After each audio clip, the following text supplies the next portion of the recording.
पश्चिम बंगाल में मिली बीजेपी की इस बड़ी जीत में मध्य प्रदेश और छत्तीसगढ़ के मुख्यमंत्री से लेकर प्रदेश के कई मंत्री और पार्टी नेताओं का भी बड़ा योगदान है।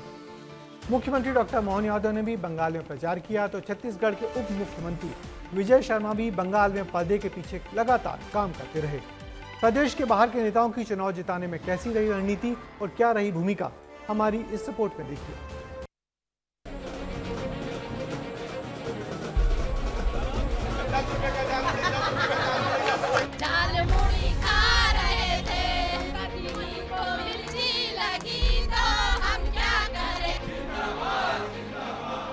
जश्न की ये तस्वीरें देखिए। ये तस्वीर मध्य प्रदेश और छत्तीसगढ़ की है, लेकिन जश्न है पश्चिम बंगाल और असम में खिले कमल का।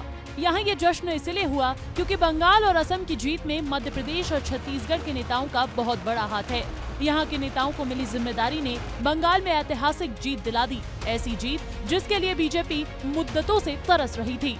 बीजेपी की इस जीत में मध्य प्रदेश के सीएम डॉक्टर मोहन यादव का मैजिक काफी काम आया। सीएम डॉक्टर मोहन यादव ने बंगाल में 7 सीटों पर प्रचार किया, जिनमें सिर्फ एक सीट को छोड़कर बाकी सभी सीटें बीजेपी जीत गई। यानी सीएम ने जहां जहां प्रचार किया वहां 86% सीटें बीजेपी के खाते में गई। जीत के बाद सीएम डॉक्टर मोहन यादव ने वहां की जनता का धन्यवाद भी दिया। जनता ने दूध का दूध पानी का पानी कर दिया और हम सब जानते हैं कि बंगाल के अंदर जितनी गुंडागर्दी टीएमसी कराती थी, सरकार उनकी, कार्यकर्ता उनके, पिछली सरकार का बहुमत भी उनका था, वो किस पे आरोप लगाएगी।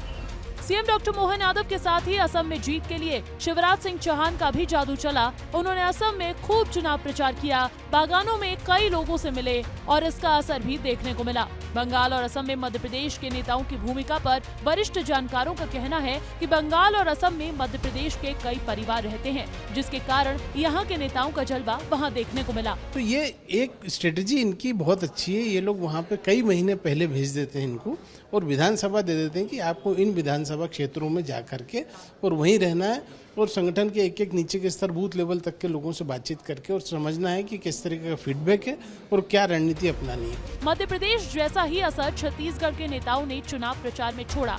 छत्तीसगढ़ के नेताओं ने खूब मेहनत की। असम और पश्चिम बंगाल की कुल 94 सीटों की जिम्मेदारी छत्तीसगढ़ के नेताओं को सौंपी गई थी, जिनमें 81 सीटों पर छत्तीसगढ़ के नेताओं की मेहनत रंग लाई। इनमें से पश्चिम बंगाल की 56 सीटों में 45 पर जीत हासिल हुई, जबकि असम की 38 सीटों में से 36 सीट पर कमल खिला है। इतनी बड़ी जीत के बाद छत्तीसगढ़ में खूब जश्न मना। जिंदाबाद जिंदाबाद। छत्तीसगढ़ में बंगाल की जीत की कहानी 8 महीने पहले सितंबर 2025 में लिखी गई थी, जब संगठन महामंत्री पवन साय को बंगाल चुनाव का प्रभार सौंपा गया था। इस रणनीति के पीछे जानकार क्या कह रहे हैं, सुन लीजिए। पूरे देश भर से जो संगठन के लोग थे उनका चयन करके उनको वहां भेजना और उनसे बेस्ट आउटपुट लेना, इसमें भारतीय जनता पार्टी की महारत हासिल हो गई और जो परिणाम में हम देख ही रहे हैं। बंगाल और असम की इस चुनावी जीत में सिर्फ स्थानीय रणनीति ही नहीं, बल्कि दूसरे राज्यों के नेताओं की सक्रिय भागीदारी भी अहम रही। मध्य प्रदेश और छत्तीसगढ़ के नेताओं ने जमीनी स्तर पर जाकर जिस तरह प्रचार और संगठन को संभाला, उसका सीधा असर नतीजों में देखने को मिला। मध्य प्रदेश और छत्तीसगढ़ के दिग्गज नेताओं ने पश्चिम बंगाल में चुनाव प्रचार में अपना दमखम दिखाया। हिंदी भाषी राज्यों के अनुभव ने बंगाल के स्थानीय नेताओं को संगठित और मजबूत कर पश्चिम बंगाल में टीएमसी को सत्ता से बेदखल कर कमल खिलाकर बदलाव ला दिया है। कैमरा पर्सन नितिन के साथ रंजना दुबे, विस्तार न्यूज, भोपाल। तो सभी चुनाव में बीजेपी देश भर से अपने बड़े बड़े नेताओं को बुलाती है, उनको ट्रेनिंग देकर फिर मैदान में चुनावी मैनेजमेंट के लिए उतारती है। मगर बंगाल में इस साल बीजेपी ने अपने सभी बाहर से आए नेताओं को कैमरों से दूर रखा, उनसे सिर्फ पर्दे के पीछे ग्राउंड मैनेजमेंट का ही काम करवाया। टीएमसी दरअसल ऐसे लोगों को बाहरी कहकर स्थानीय वोटरों को डराती थी, मगर इस बार स्थानीय और बाहरी का नैरेटिव टीएमसी चला ही नहीं पाई।